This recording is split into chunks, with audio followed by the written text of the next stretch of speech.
The central ventilation system is used inside a mechanical room combined with a thermopump to cool or to heat your home. There is running ducts within your wall, within your floor, your ceiling, that allows the air to flow into your house at a nice, cool or heated rate. Your central ventilation system has a filter included inside of it to remove dust and allergens out of your air before redistributing it inside your home evenly. This filter, when it's new and unused, is completely white.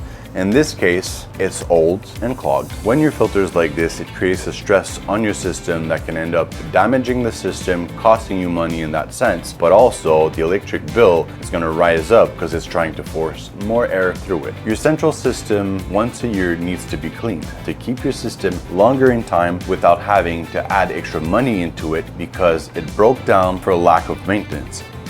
Other maintenance points to do on your system.